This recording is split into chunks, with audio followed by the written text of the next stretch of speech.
Hello, நான் doctor Sudha, சிகே ஹாஸ்பிட்டலில் கைனகாலஜிஸ்ட்டாக இருக்கேங்க.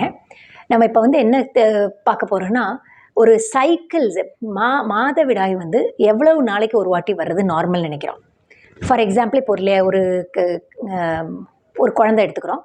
அந்த குழந்தை ஏஜ் அட்டன் பண்ணி ஒரு வருஷம் ஃபஸ்ட்டு 1 இயர் கணக்கிலேயே இல்லை. அது எப்படி வந்தாலும் அது வந்து மெச்சூர் ஆகிற அவங்களுடைய ஹார்மோன்ஸ்லாம் மெச்சூர் ஆகிறதுனால எப்படி வந்தாலும் அது வந்து நம்ம பெருசாக ஒரி பண்ணிக்க வேண்டாம்.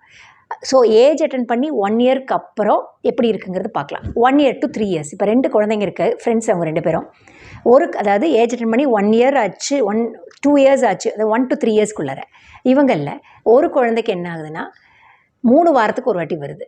இன்னொரு குழந்தைக்கு 6 வாரத்துக்கு, அதாவது 45 நாளைக்கு ஒரு வாட்டி வருது. இதில் எது நார்மல்னு சொல்லுங்கள். நாம் என்ன நினைப்போம், இது ரெண்டுமே அப்நார்மல்னு. நோ, ரெண்டுமே நார்மல் தான். அதாவது 1 to 3 years after age attend பண்ணதுக்கப்புறம் 21 டேஸ்க்கு ஒரு வாட்டி வர்றதுமே நார்மல் தான், 45 டேஸ்க்கு ஒரு வாட்டி வர்றதுமே நார்மல் தான். பட் ஆல்ரெடி ஒரு குழந்தைக்கு ஏஜ் அட்டன் பண்ணி 1 இயர்க்கு அப்புறம் ரெகுலராக 30 டேஸ் வந்துட்டு இருந்தது.